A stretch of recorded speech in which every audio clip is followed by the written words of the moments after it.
Mm. Okay, for today's demo, I want to talk about mica techniques, at least a few of the mica techniques that are out there. Now, I need to start off by saying, when we talk about mica techniques, usually I don't talk about too much about the clay that I use, but for mica techniques, it does matter. Uh, I've worked with Primo, I've worked with Pardo, I've worked with Fimo, and I've worked with Kato clay. And I can get these results with Primo, and I can get them with Kato. I cannot get the kind of results I'm showing today with Pardo or with Fimo. Now, the basic reason is that the Primo and the um, Kato clay have got a translucent base to their mica clays, whereas the Fimo and the Pardo seem to have a more of an opaque base. And so without that base, you cannot see something, you cannot get the depth effects we're looking for here. Now, to kind of give you an idea of what it is we're going to be doing today, this piece is absolutely flat, but as I move it, you can see the light change on it and gives you a nice three-dimensional effect to it. That's called ghost imaging or holographic imaging, and it's probably about the first one I'm going to demonstrate today. Years ago, a lady named Pierre Volks came up with invisible canes. And so this is made entirely with gold clay, but you can see there's got a lot of cane-like looks to it, a lot of depth to it, some very interesting changing character. Now, I wanted to give you an idea of what you can do with this, and I've just lost, there we go. I lost my pieces. This is a necklace I made a long time ago. And with this necklace, this is, again, that ghost image that, get the camera on it so you can see it. And I give you, that is perfectly smooth in spite of what it looks like when you look at it. The back is, again, just a little something I did to decorate the back.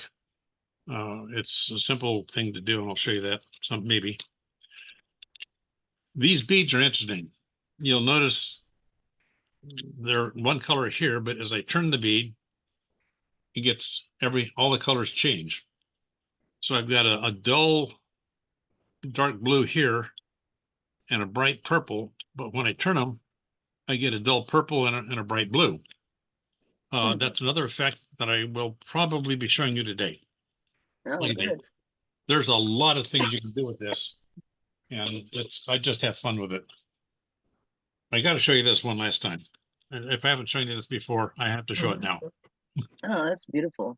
This is entirely made with mica effects. Mostly it's I've got a technique that makes the mica look like, or the clay look like wood. And so I did it and most of this is just gold clay. In fact, this piece here in the middle is just gold clay. There's copper and a little bit of a graphite clay in there. And that's pretty much about all there is. It's really neat. Thank you.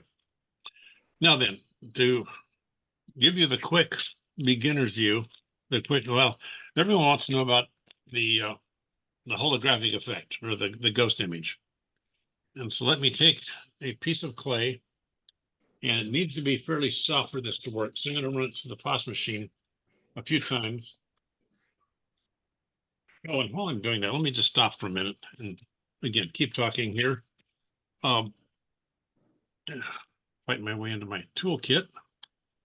Got it. With these mica clays, and again, this is Primo that I'll be working with today.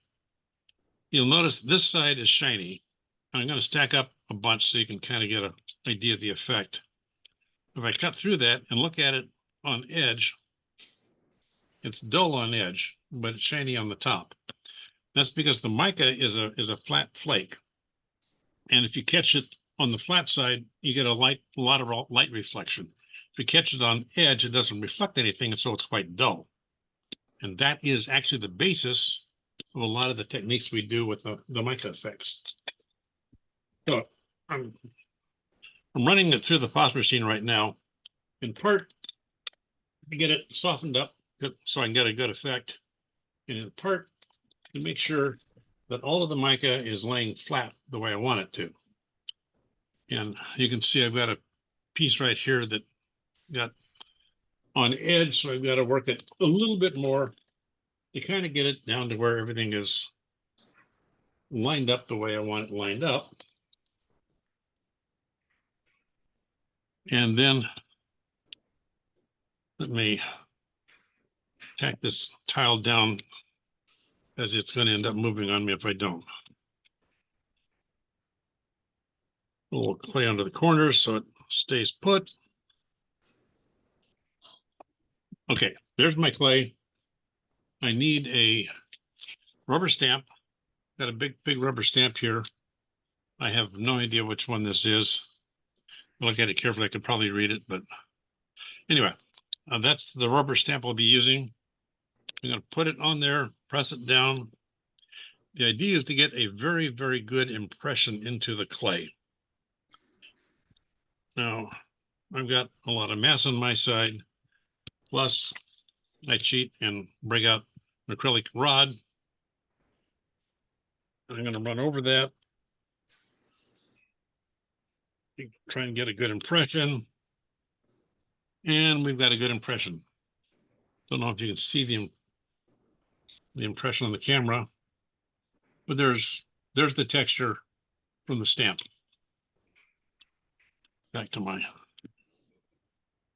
I'm going to take a blade. I need a sharp blade for this, and if you don't notice, I'm going to flex it a little bit so I've got absolute control, because what I want to do is very carefully shave this clay. I want to shave down to where I've got just a smooth surface. And this takes a little bit of time, so please be patient with me as I slice through this thing. I'm trying to slice pieces off, and let me do something else. And I'm going to take this piece that just sliced off there, and I'm going to put it off camera. I'll show you later what I did with that. And then I'll keep slicing and try to slice some more through there. Off camera.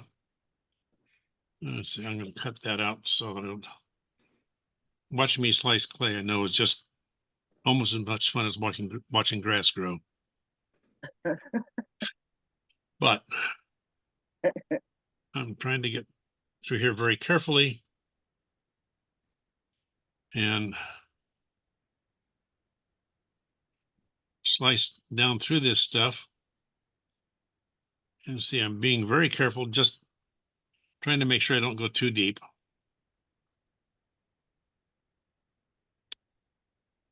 Clean things up a little bit. Let's see, that looks like it's okay. We need a little more there.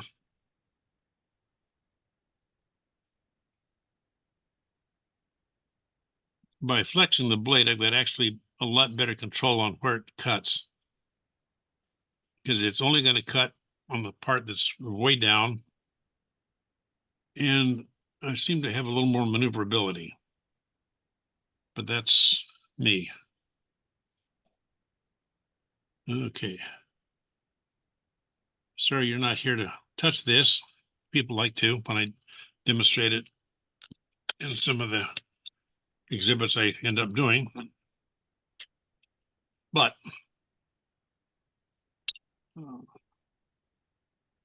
that is pretty much perfectly flat now. And again, put it on the tile so you can not covered with my hand. There is that illusion of depth as the light reflects differently. So what's happened is the mica had been all flat. Now, when I pushed into it, some of it tilted a little bit. And I mean, shaving it off, that tilt remained because it pressed into the clay below it. Now, as I rock the clay to the side, that tilted piece suddenly becomes the shiny side. And so the image moves back and forth across the clay, giving you that depth look that we're looking for. And I'm gonna run it through the pop machine just once to make sure it's absolutely flat. Yep, now it is very flat. And So did you start it at like the thickest setting? And then Yeah, when you run it through again, what do you run it through? I did it on the thickest setting, and I've just ran it through on the one setting thinner than that. So Okay. on my machine, it was the number 1, and on the second run, it was the number 2. Now, some of that depends upon the stamp you use. If you use a stamp that's got some deep etching in it, you may need to run it through on a number 3. I've had to do that once or twice, but that's okay. I was going to show you this. These are some of the pieces I cut off. And let me trim that up a bit. You go through a lot of gold clay in these demos. I like the gold. It's got the best, some of the best effect I've seen. So I end up, and the nice thing is it's all gold clay. So when I'm done, I just put it back in the pile and run it to the machine, and we're back to gold clay. Okay, all those scraps I cut off, I turned them upside down and put them back on this sheet. And you can see I still have those images here. And there is a little bit of depth to that too. So that's another thing you can do with that holographic effect or that ghost effect. Can I ask too, do you use the 24K or do you use the regular gold? I'm using the regular gold here. Do you see a difference between them when you use both? I think with the 24K, it comes out pretty much the same. The effects there. It's just a lighter color.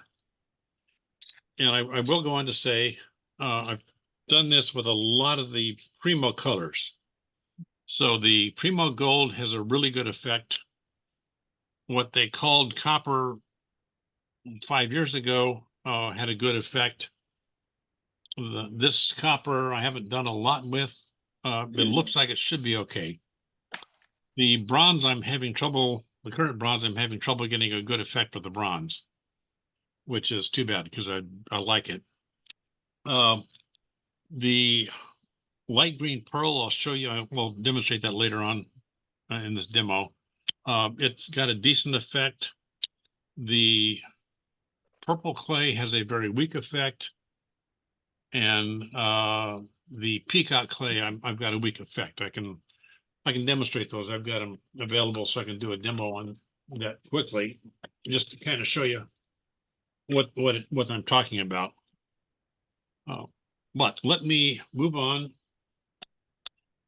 And my camera's trying to find something to look at. Here, look at that.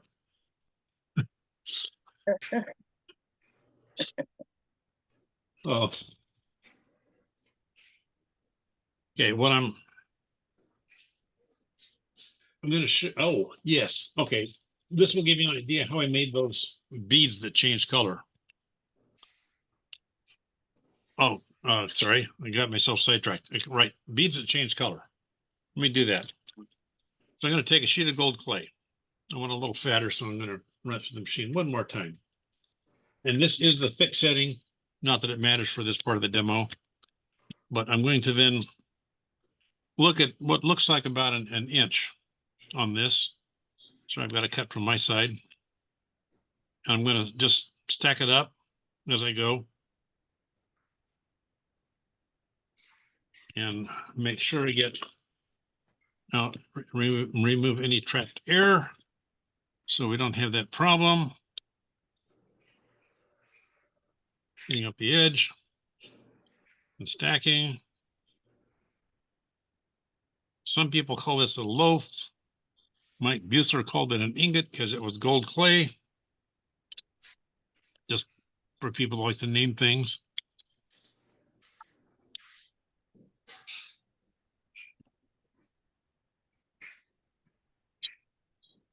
Okay. So now I've got a nice ingot of gold here. I'm going to trim up this end. don't have quite as much as I wanted, so I'll make it smaller. I'm trying for something that's roughly square on the end. Okay, now I've, again, shiny on this side, dull on that side, dull on this side. So with the shiny side up, I'm going to try and cut something. Oh, it doesn't matter how thick. Let's say a quarter of an inch, eighth of an inch. I'm going to make several cuts in this so that I've got several pieces that are roughly the same.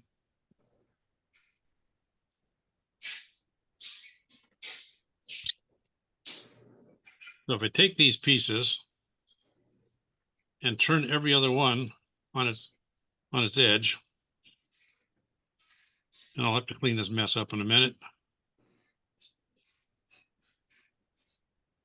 Oh, okay. Yeah. So sorry, I'm off camera. So I'm taking these, putting them in, turning them on edge, and stacking them up. So I've got that. Mm-hmm. Now then, because I want it to be a nice bead, I'm going to come in, cut down here, and cut down there. And so now you get the idea for that bead. Okay. It's all gold clay, but I've got dark, shiny, dark, shiny, dark, shiny, dark. If I turn that on the other side, it now is shiny, dark, shiny, dark, shiny, dark. So you can see the color changes as the bead rolls. Hello. Mm-hmm.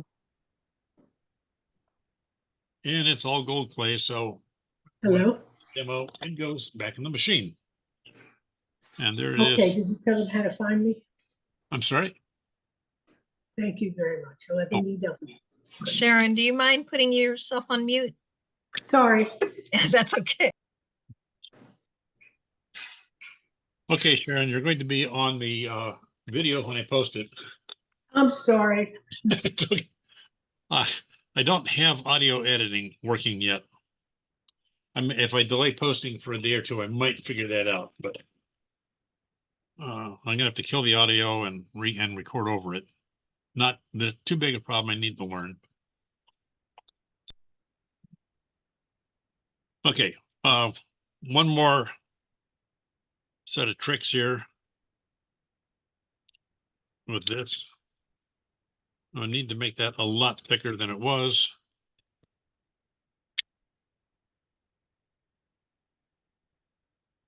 And I'm rushing this a little more than I probably should. Sorry about that.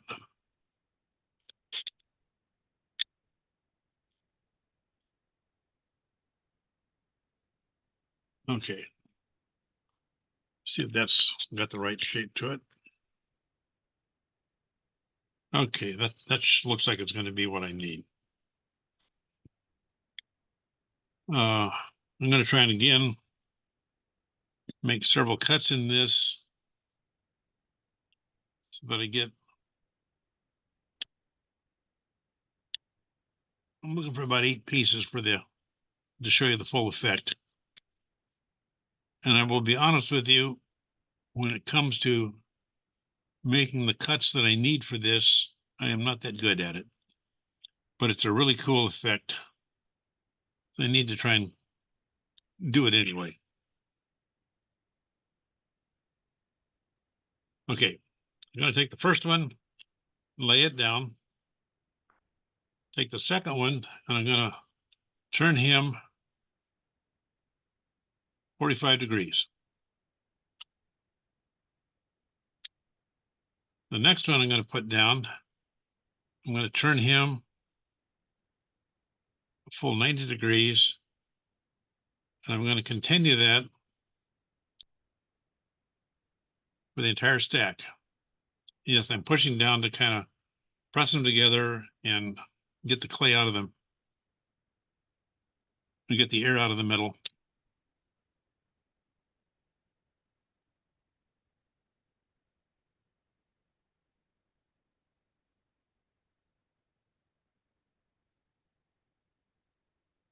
I think it goes there. He said, hopefully. there. It's got to go there. That's where it's got to go. This one's got to go that way. This one goes that way, and this guy comes up and goes there. Now, the next trick is to cut off all of these little corners that are peeking out. And to do that, I need to be standing right over the top of this. So if I get in the screen, I apologize.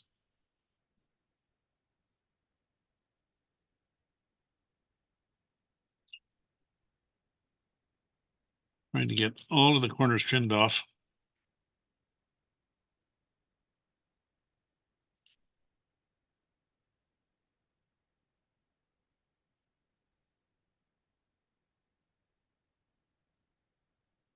Looks like I've pretty much done with that. Okay.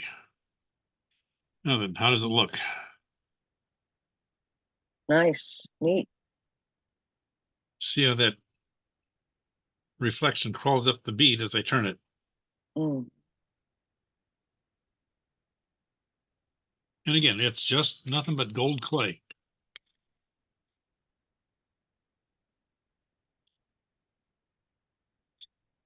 Okay, let's see. What else have I got on along those lines? Oh, yeah, one other thing I was going to show.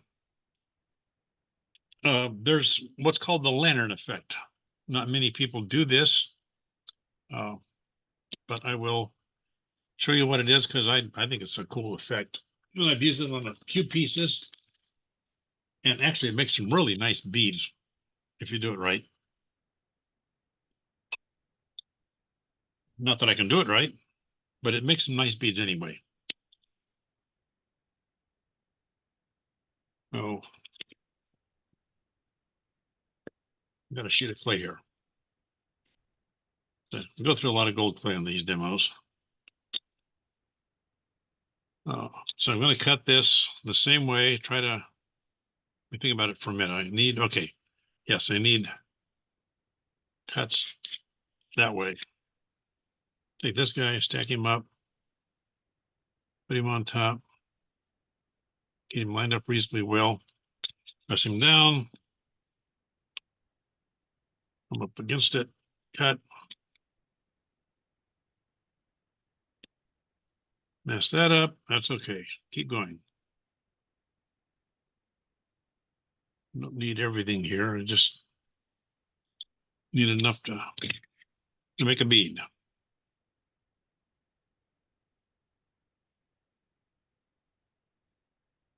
I'm going to make another one of those stacks or the ingot,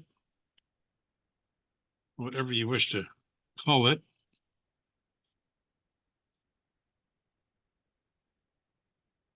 And I am not doing the right. Sorry, sorry, people. I apologize. I'm doing the wrong demo. We got to start all over again. It won't take but a minute to get the clay conditioned and back into shape for the real demo. That's why there's editing.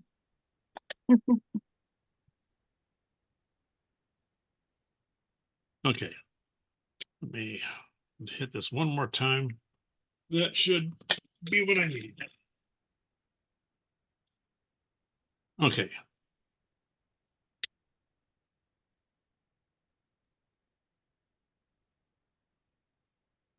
I need a little more clay. Just a little more. Couple more passes of the machine. Get the mica all lined up the way I want it. Okay. One more.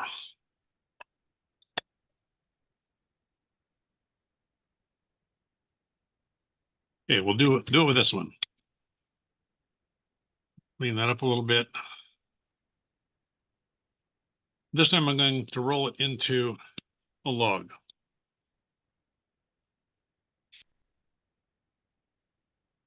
Pressing down to making sure it's tight and I don't have any air bubbles in there because that will mess up the effect.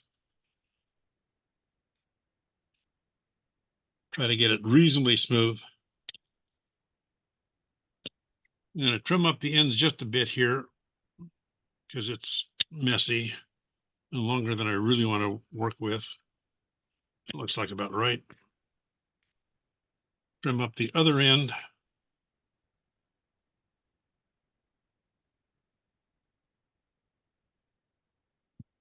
Now, what I want to do here, and again, not being really great at cutting, I'm going to put a little X on the top of this thing.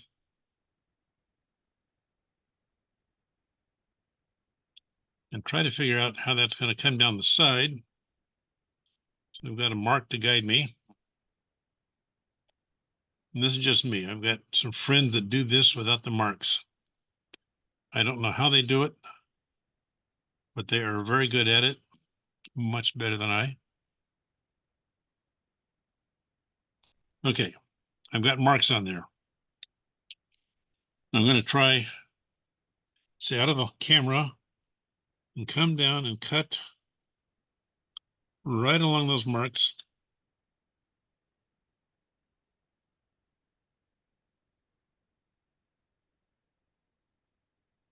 Helps to have a really sharp blade for this, a good eye. And I find that actually helps if I look down on top.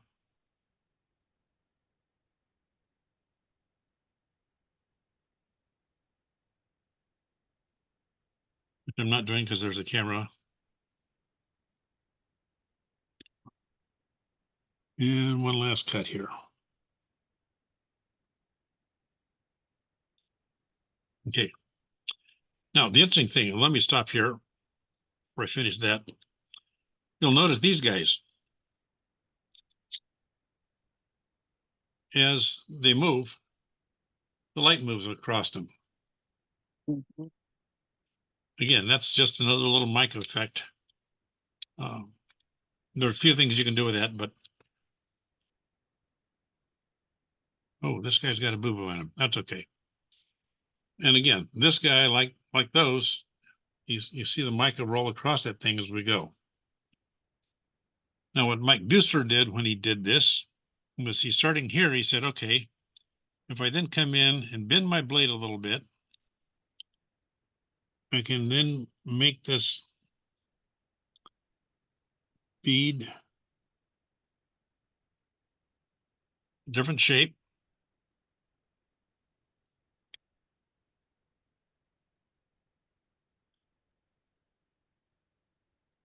And if you save the piece you cut off, you can roll this guy on its side on top of that piece, make the last two cuts.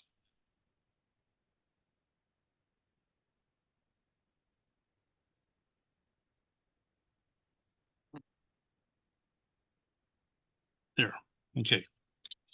And that bottom piece should just pull off. And I've got a nice shaped bead here with a nice lantern effect on it. Mhm. I say it's all just gold clay. To give you some more ideas, I took some I took some pearl and some alizarin crimson. So to get proportions, I took that much pearl clay, quarter of a block, and I took this much alizarin crimson, 1/4 of 1/4 of a block. Mixed them together, and I get this color, which is not bad for red pearl. I could probably put some more alizarin crimson in there and get a little better effect, but I was happy with this. And I mean, make it a darker red is all. And again, this is mostly pearl. You can mix some of the opaque colors in with some of the mica or pearl colors and get some effect. You need to be careful about how much you put in. If you put too much of the colored opaque clay in there, you start losing the effect. But if you don't do too much you're okay. What am I gonna do with this? I don't know. Let's, oh, I got an idea. I talked about, ghost images. Not ghosts, sorry. Getting ahead of myself. I talked about invisible canes. So we got about half an hour left or so. Let me move on to invisible canes. So take this red pearl that I made, and I'm going to take slices off this piece here. It's also red pearl that I just rolled up, and I'm gonna put them on there. And initially they're not going to look like much, especially on the camera. And I'm trying to make them thin slices, but those of you who know me well know that I am not the world's greatest slicer. There's a reason I don't make canes. I leave that to people that can cut them well. So let me just put a few on here. Give you an idea of some different effects. We'll kind of overlay them a little bit.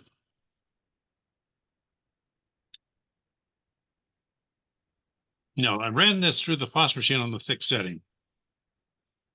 I'm going to run it through again on the thickest setting. Then I'm going to turn it 90 degrees and take it down one notch on the machine and run it through again. And I don't know if that's showing up or not. If you remember the old 75 LP records, when you looked at them in the light would run around the edge. You can, if I hold it flat and get this just right, you might be able to see that light moving around the edge of that piece. Not quite obvious. Let me take it through one more setting down, run it through the machine one last time. Oh, keep going. This ought to be entertaining. Now they're really huge. Let's see if we can. And again, we get a little bit of that mica running around the light running around the edge of those things. So running it through the pasta machine in the same direction with, Well, I would think it would move it. I've turned it every time I've gone through the pasta machine. Okay. Because otherwise it gets very distorted. What happens is you run through the pasta machine, some of the mica gets tilted a little bit. And so you get a little bit better reflection off of it. I don't want to run it through too many times because then it'll get flat and I don't get a reflection at all. I want it kind of on edge. And what I also wanted to show you, you can mix the mica clays and the opaque clays. I've gotten up to 1-to-1, but never gone past that. But so much more of that in the opaque stuff. And I'm going to lose the color of I'm going to lose the depth of the mica. And that's what I'm worried about when I do that. So I try not to do it too much. I've got a pile of clay here that I need to get down into something I can run through the pos machine. So I can do invisible cane. That was sort of an intro to invisible canes. You kind of get an idea of what is going on. I'm trying to get a cane with a mica on edge, but with different orientations. And then once I've got that, I can then start manipulating it and make it reflect differently, different angles.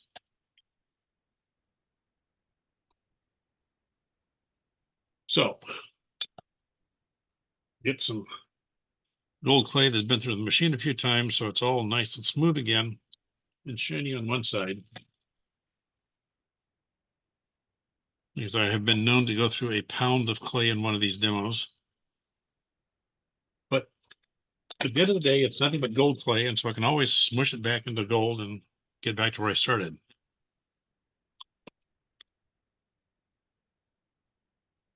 So now I'm just about there. A few more runs.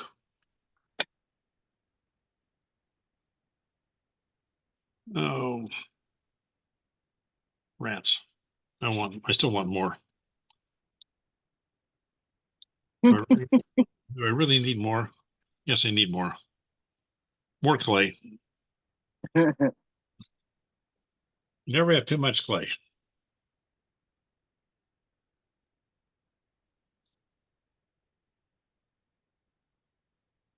Okay. It's getting close to what I'm looking for.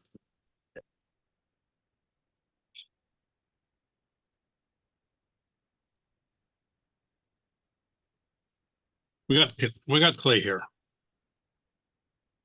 I'm going to do the same thing. Roll it up into a log.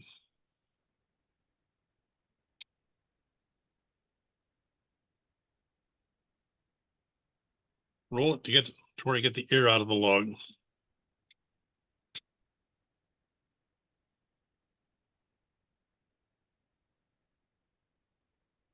Looking around at my samples to get an idea of what I did. Okay. Know what I did. And then I'm making it thinner. A long, thin snake instead of the short, fat snakes I can make on that tile. So I got to get it off the tile and work it down. Trying to keep it fairly uniform in thickness. And if you've never done this before, you'll notice I've got my hands tilted at an angle. When I do it this way, the knuckles keep hitting the same point, and I end up with dimples in the clay. But if I hold them at an angle and kind of move to the outside, I don't get those little ripples in my clay snakes. Just a little footnote. Okay. We got a fairly long snake of clay there. I'm gonna cut him in half. Let's think about what I want to do. No, that doesn't mind. Cut him in half. With the two halves side by side. Come up with a rough estimate of where the middle is. Cut it. Lay those guys side by side. I'm moving off camera again. Moving those guys side by side. Get them kind of lined up. Clean up this end a bit. I'm going to cut that guy in half and stack him up. Press them together and stack him up.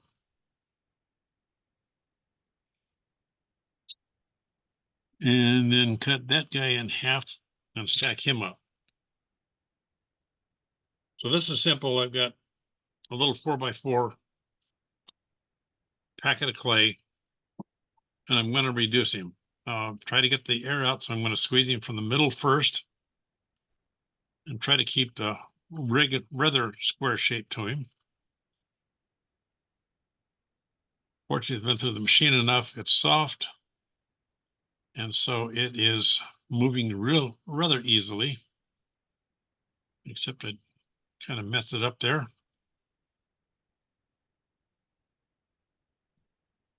Okay, that's got the air out, I hope. So I'm going to now grab a roller and start rolling him out, trying to get him longer.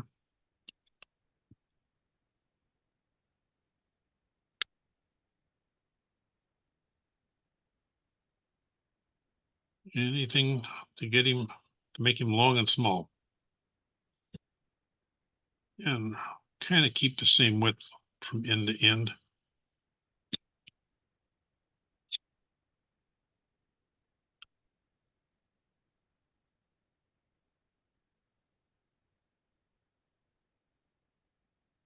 Okay. Now it's got a decent shape. Like all canes, you cut the end off. I don't know if that shows up, or you can kind of see some of the squares in there with the diamonds. Mm-hmm. if you look careful. It's okay. I need something anyway, so I'll take that piece and run him through the pus machine. You notice how often you go to the pus machine with this. There's a clean sheet of clay. I'm going to cut down through this guy, a fairly thin cut.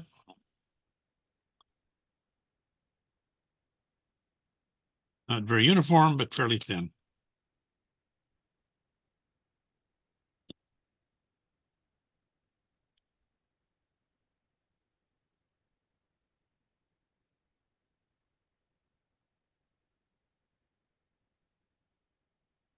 Now that I have learned from experience in doing this, and I'm not being overly neat about this, if I was doing it for an actual piece, I would clean up this a little bit.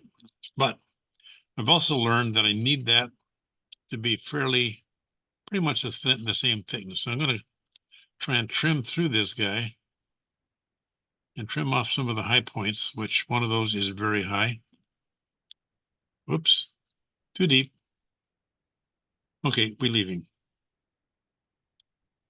Sorry about that. Let's try it again. Trim off that much, the high point. Just to kind of, it gets a little distorted in funny ways if I don't do this.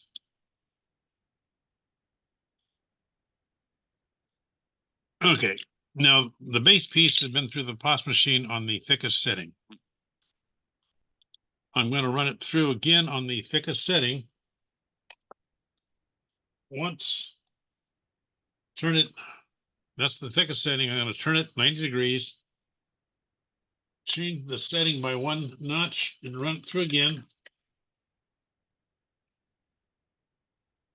There it is, through with 1 notch. You can start to see the cane effect there. I'm going to rotate it again 90 degrees, take it down 1 notch and run it through again.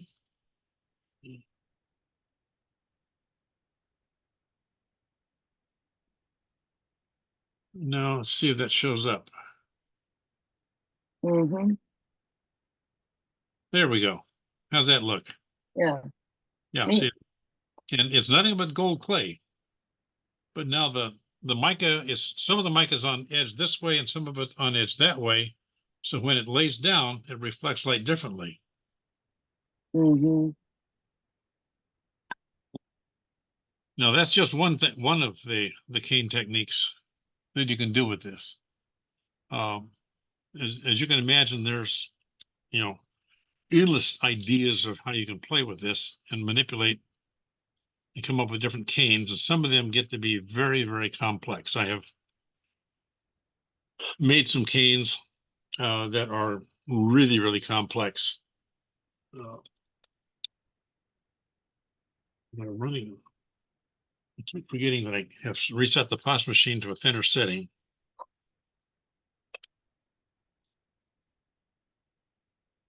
I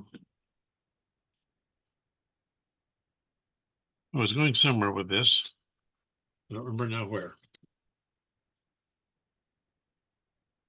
Okay, for this video, I know I've shown some people this before, but for the sake of this video, I'm going to do the full wood that I play with.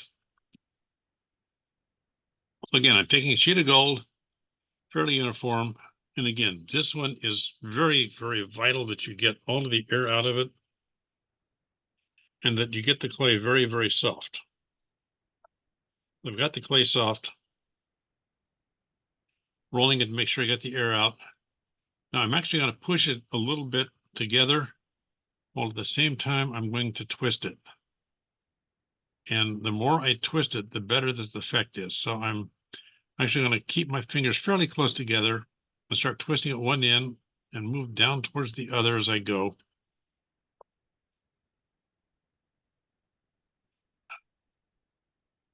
Just looking at it, checking it as I go to see how good a job I'm doing twisting it. Get it out a little bit because it's getting smushed in the middle. Okay, and then I'm going to take this. I'm going to press on one side to kind of get a little bit of a wedge shape. I'm going to take this point here and put that in the Foss machine this way. On the thickest setting. And run it through once. And that's what I get out of it. Oh, okay. Your wood. That's my wood. Okay. Now the necklace I showed, this one, Mm-hmm. this necklace, Mm-hmm. most of it was made with that technique. Okay. Neat. Yeah. Now the fun thing, just to kind of add to the confusion. Oh, that's what I was forgetting. Okay, that's a reminder for me. If I take the wood and just take any rubber stamp, you can. This is a sort of mix and match the mica techniques. So I've now got a mica technique on top of the wood. Haven't tried it with that stamp, so this may be too detailed to stamp. Let's see what happens. And then I'm just going to try and come in and trim off the high points again. Put them on there. Trim off the high points, not too deep. Show you what I'm doing. I'm just turning them upside down and putting them over there. Some stamps, this works really well. Sometimes it doesn't. It depends upon the depth and the detail of the stamp. Had one that came up when I finished, it looked like knots in the wood. Is that kind of using the Sutton slice? No, Or is that, the Sutton slice is something entirely different. oh, okay. I think I've done a video on that once, but basically, quickly, if I were to take the stamp, press the clay into it, and then take with the clay still in there, turn it over onto another piece of clay and pull the stamp off, you get a raised effect on that. You actually get raised effect. Oh, okay. Thank you. In okay, there's that ghost image again, and here is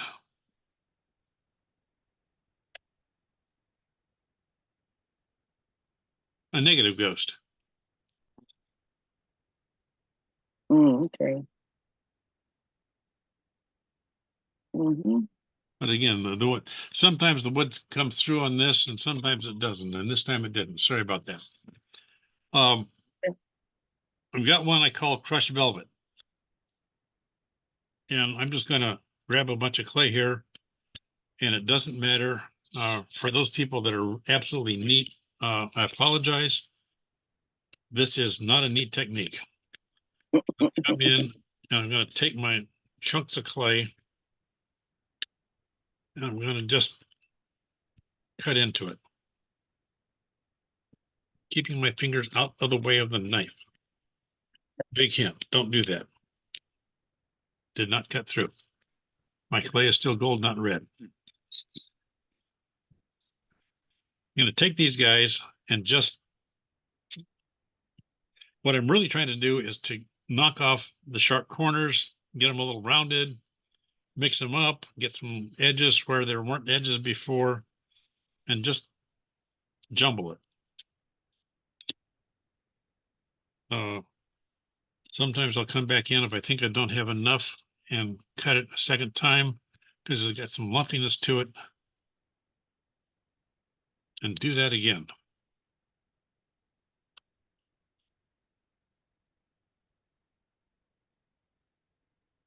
Now, I know it doesn't look like much. It never does. But, and I've got several things I do with this. Got it off there. Kind of wad it together.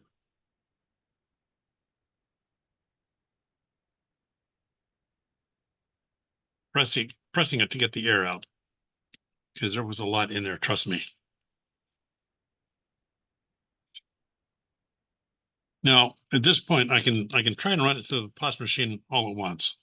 And I have done that, but it's a bit thick. So I'm going to try and just shave off a piece. And I will run that through the thick setting on the plasma machine.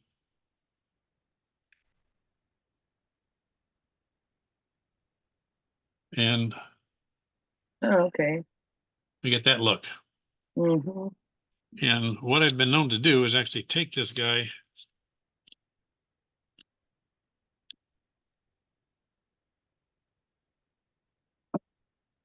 and, oh, I know what I did. My wife is a beater and beads around cabochons sometimes. And so I took this and pressed it into a cabochon mold that I have just off camera.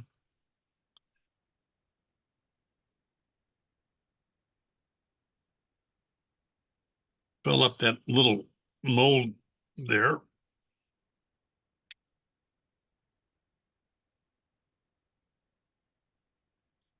Keeping my fingers out of the way of the knife as I'm cutting through that.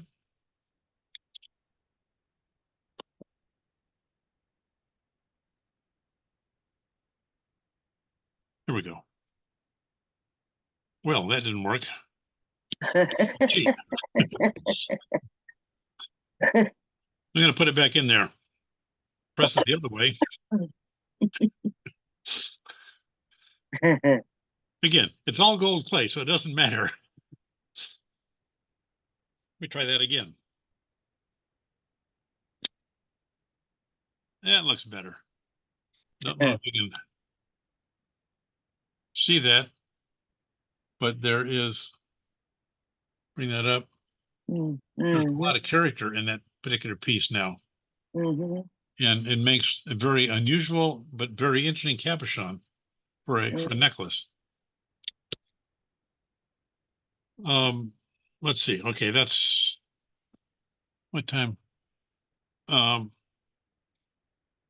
I'm going to take this guy and do one last thing to him. I think I am. I'll think about it for just a minute.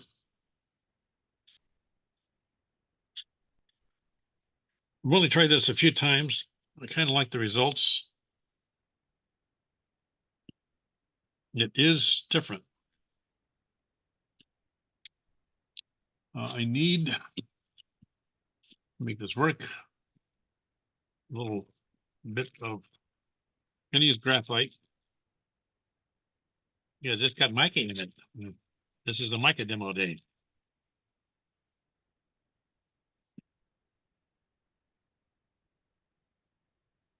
I'm going to cover that guy with a thicker sheet of graphite, then manipulate it a little bit.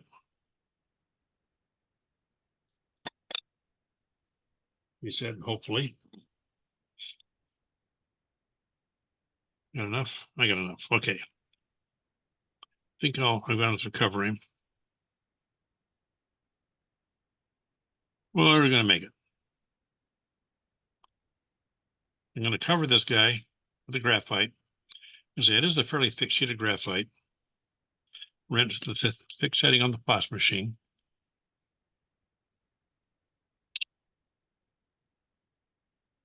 And he's reasonably well covered. Trim that up, neaten it up a little bit.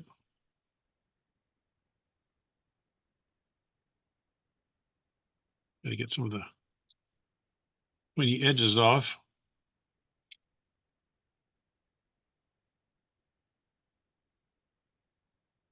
Among my other background items, I am also a geologist.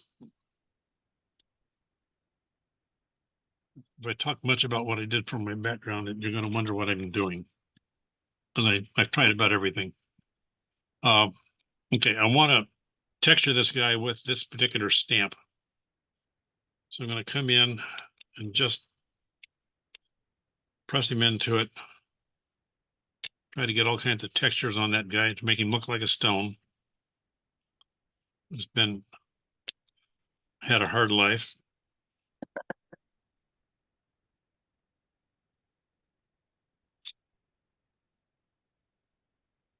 Okay. It's a little bigger than I normally do, but he'll do.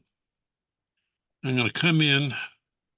I'm probably going to make a few slices of this thing to find what I'm looking for. But actually, it's not too bad already.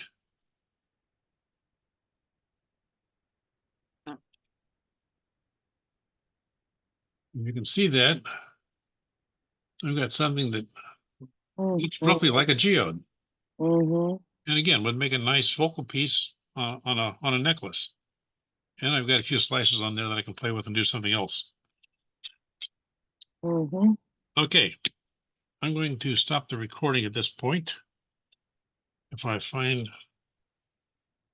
my mouse.